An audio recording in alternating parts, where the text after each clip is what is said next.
Isso aí, pessoal, e voltamos para o estudo da apelação.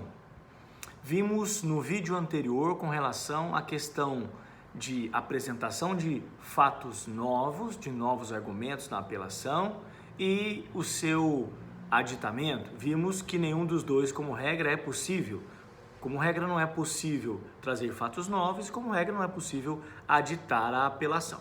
Muito bem, já que sabemos que não podemos trazer, como regra, fatos novos e nem modificar depois de apresentada a apelação, cabe agora estudarmos o que vem na apelação, como é a apelação e qual é o seu processamento até chegar no momento da sua decisão, ok? Muito bem, então vamos lá. Sabemos que a apelação é um recurso que tem como finalidade a modificação ou a invalidação das decisões de mérito do primeiro grau. Decisões terminativas ou definitivas, com resolução ou sem resolução do mérito, né? Não só as de mérito, mas também as sem resolução de mérito. Ok. O artigo 1012 cuida essencialmente da estrutura da apelação e do seu processamento. Então é importante a partir de agora que todos nós façamos uma leitura do artigo 1012 de ponta a ponta para podermos relembrar esse processamento. Muito bem. De início, nunca é demais lembrar que a regularidade formal da apelação pressupõe a apresentação de peça de interposição com razões anexas, concomitantemente, no mesmo momento. A peça de interposição dirigida ao juízo ACO e a peça com as razões ou as razões do recurso concomitantes, anexadas, dirigidas ao tribunal. Vocês devem se lembrar, alguns até reproduziram esse desenho no caderno de vocês. Em sala de aula eu fiz umas folhas para mostrar para vocês o que era a peça de interposição e o que era as razões de recurso. Muito bem. Nessa estrutura, é importante que o apelante observe exatamente o que o artigo 1012 estabelece. Vamos lá? Acompanhem comigo. A apelação interposta por petição dirigida ao juízo de primeiro grau conterá 1. Os nomes e a qualificação das partes. 2. A exposição dos fatos e do direito. 3. As razões do pedido de reforma ou da decretação da nulidade. E 4. O pedido de nova decisão. Dentro dessa estrutura, aquilo que se pede ao magistrado do juízo ACO é que ele processe a apelação no que lhe couber. Então, vimos que a peça de interposição tem lá endereçamento, excelentíssimo senhor doutor juiz de direito da vara, tudo bem?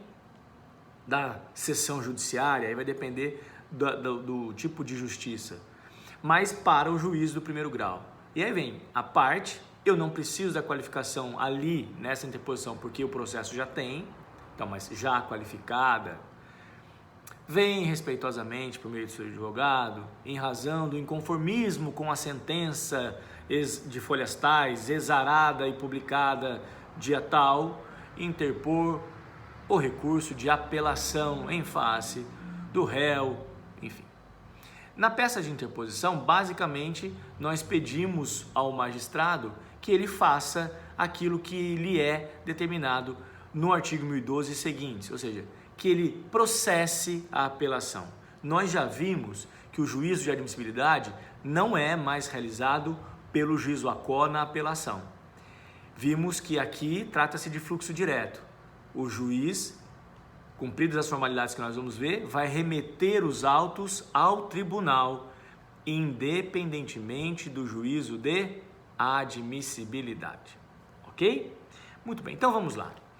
Com esses requisitos, com essa estrutura da petição de apelação ou da peça de apelação, na interposição e nas razões, as razões dirigidas ao tribunal começa lá, né?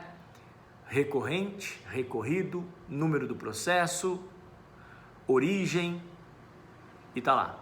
Egrégio tribunal, colenda turma, douta procuradoria, geralmente é o pronome de tratamento que se usa nas razões de apelação. E aí vem explicando, fulano de tal, qualificado, inconformado com a decisão de folhas tais, não viu outro caminho senão buscar a apelação junto a este egrégio tribunal para ver reformada, modificada, invalidada a decisão de folhas tais, nos termos das razões seguintes. E aí vem as razões do recurso. Lembrando das preliminares, né? Daquelas questões das interlocutórias não preclusas, vem como preliminar aí, nesse momento, nas razões. E essas razões serão analisadas pelo tribunal. Ou seja, o juiz do ACO analisa a petição de interposição e o tribunal analisa as razões do recurso, e a gente vai ver como isso funciona. Muito bem. Uma vez interposta a apelação, e ela deverá ser interposta no prazo de 15 dias, nós já falamos sobre isso, com as peças interposição e razões, o juiz vai receber essa petição e mandar intimar a parte contrária para contra-razões, também no prazo de 15 dias. Lembrando que haverá eventualmente a possibilidade de recurso adesivo, e se houver essa possibilidade, se houver algum tipo de recurso adesivo, também haverá a chance de contra-razões da parte que foi recorrida adesivadamente, ok?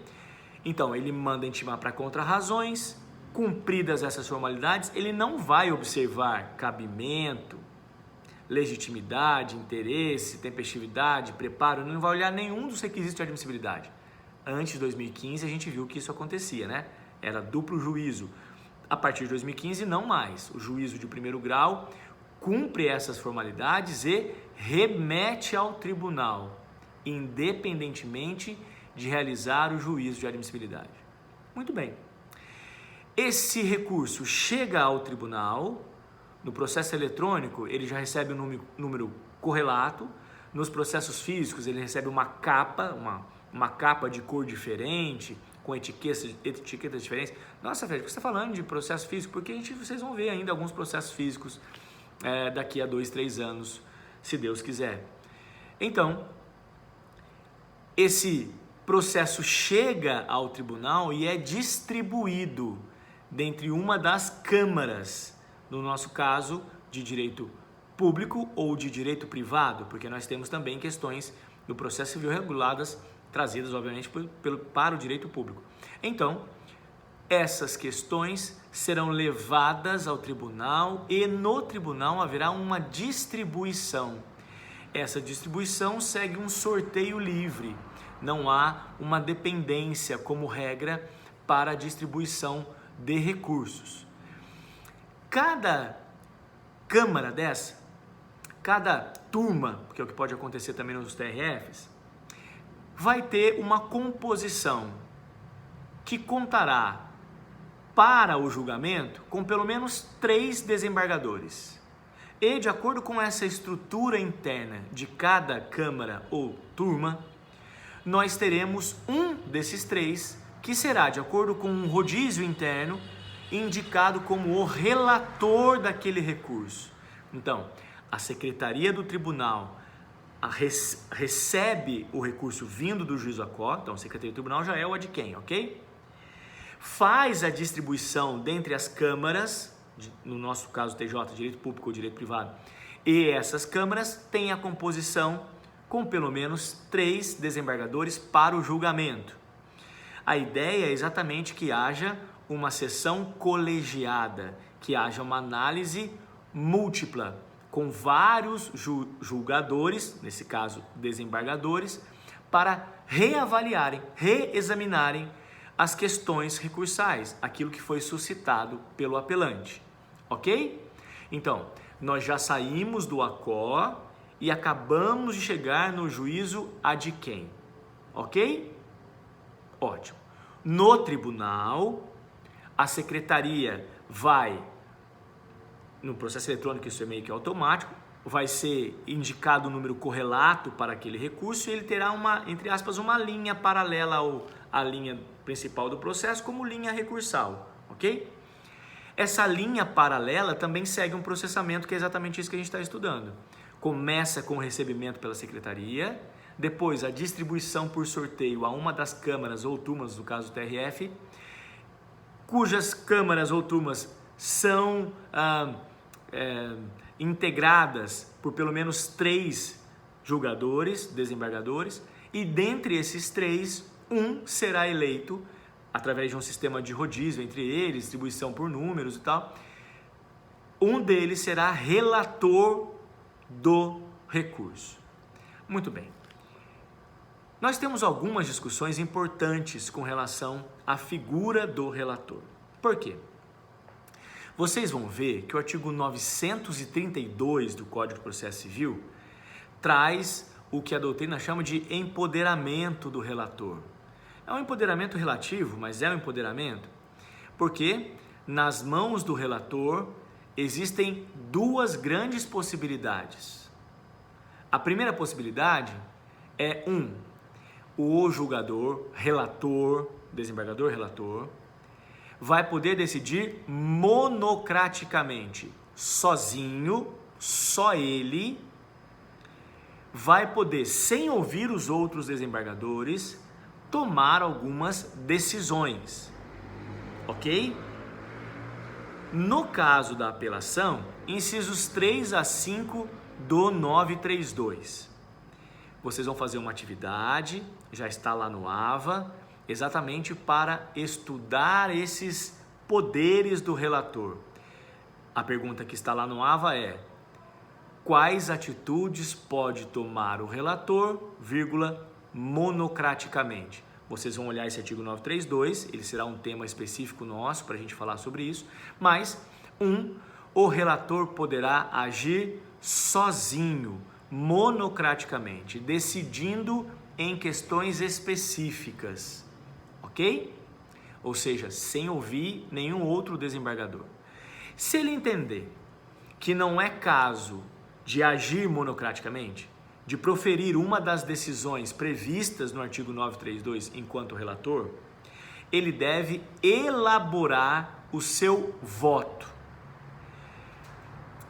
elaborar o seu relatório e o seu voto. Bom, o relatório ele vai dizer: fulano de tal interpôs apelação contra a sentença definitiva da primeira vara civil de Lorena, inconformado por conta das circunstâncias A, B, C, D. Apresentou como fundamentos o artigo tal, a prova A alegação B, ok? Eis o relato, passo a proferir o voto. Aí ele apresenta para os outros julgadores, além do relatório, o seu voto. E esse voto será levado a uma sessão de julgamento. Nessa sessão, então, ele faz o seu relatório e voto, devolve à secretaria para que haja a designação de uma data. A secretaria vai agendar a sessão de julgamento. Essa sessão de julgamento vai contar com os 3 desembargadores. Todos eles vão analisar o relatório do recurso e o voto que foi proferido pelo relator. Por isso chamado relatoria, né? O relator é o desembargador que faz a relatoria dos autos. Ele vai contar a história toda, em síntese, óbvio, vai contar a história toda e vai, entre aspas, dizer aquilo que ele entende, qual decisão ele entende mais adequada. E os demais desembargadores, outros 2, vão analisar esse relatório, vão analisar o processo para dizerem se votam como votou o relator. Geralmente dizem: acompanho o voto do relator, porque o voto já está dado. Ou vão proferir novo voto, ok? Esses desembargadores que fazem alcançar o que nós chamamos de coletividade ou órgão colegiado, têm também autonomia. Eles não estão vinculados ao voto do relator, ok? O relatório do processo é importantíssimo, mas o voto não vincula nenhum dos outros desembargadores, tanto que o relator pode ser o que nós chamamos de voto vencido. Se os outros 2 desembargadores entenderem de forma contrária ao relator, isso pode acontecer, nós teremos 2 votos dos outros 2 desembargadores contra o voto daquele relator. Nós vemos de fato, na prática, muitas vezes, o voto do relator ser o voto aceito na maioria dos casos, mas essa não é uma regra, ok?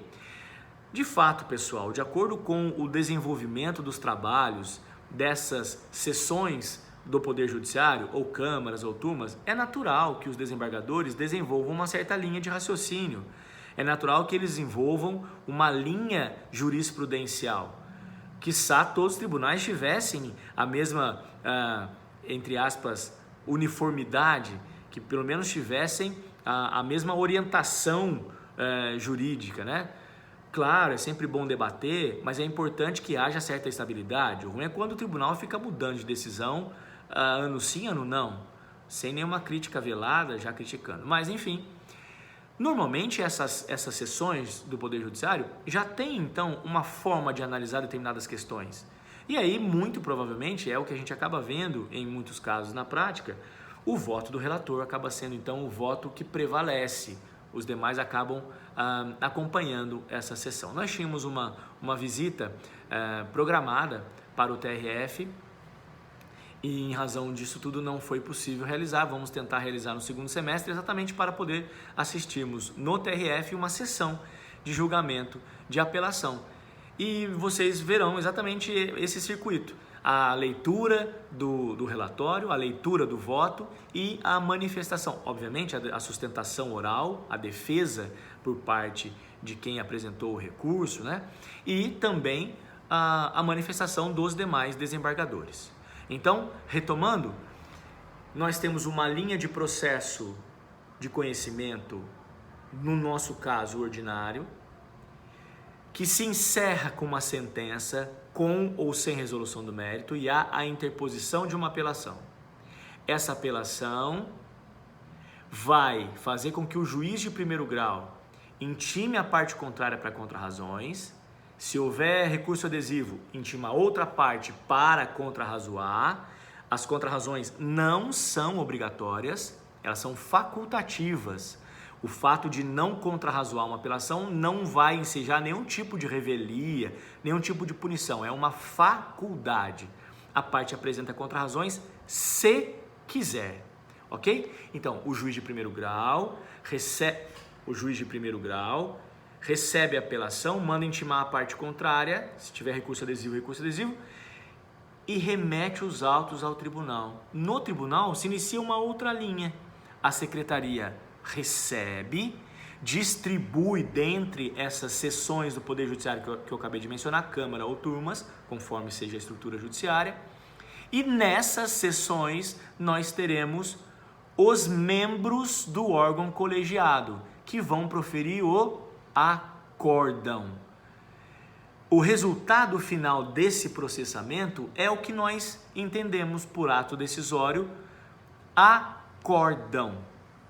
Começa assim, a secretaria recebe o recurso, no caso da apelação, a secretaria recebe o recurso, distribui, esse recurso recebe o número correlato no processo eletrônico ou recebe uma capinha de cor diferente no processo físico e é distribuída, designada para uma dessas sessões. Nessas sessões, um dos seus membros, pelo menos 3, será indicado, nomeado como relator. Obviamente, pessoal, não é sempre o mesmo relator, ok? Os relatores vão mudando entre os seus integrantes, entre os integrantes daquela Câmara, obviamente, ok? E essa distribuição interna se dá exatamente para equilibrar isso, para que não haja um relator julgando 100 mil recursos e o outro julgando 1000, ok? Há uma distribuição meio que equânime entre os relatores ou por áreas para que cada um deles tenha mais ou menos o mesmo número de processos, mais ou menos dentro de uma natureza, e possam analisá-los. Primeiro, então, chega na mão do relator que foi designado, ele vai fazer. Então vamos lá. Ele pode, 932, inciso 1, decidir monocraticamente naquelas questões. No caso da apelação, incisos 3 a 5, a gente vai fazer daqui a pouquinho a tarefa. Pode decidir monocraticamente, sozinho. Ou então, fazer o relatório e proferir voto. Profere voto, devolve à secretaria que vai marcar, vai agendar, vai designar a data ou a sessão de julgamento. Nessa sessão estarão presentes os 3 desembargadores. Será lido o relatório e o voto e os 2 desembargadores que ainda não votaram poderão votar, ok? Pode haver pedido de vista? Pode haver pedido de vista. E a gente vai ver um pouquinho mais sobre isso no próximo vídeo, ok? Beleza, pessoal? Muito bem, então lembrando, esse processamento é importante. Agora, por favor, sigam para o AVA e resolvam esse exercício de fixação que está lá. Uma das questões é exatamente essa que eu mencionei no vídeo, sobre o poder do relator da apelação lá no tribunal, ok? Obrigado pela companhia, pessoal. Fiquem com Deus. Até o próximo vídeo. Tchau, tchau. Um abraço.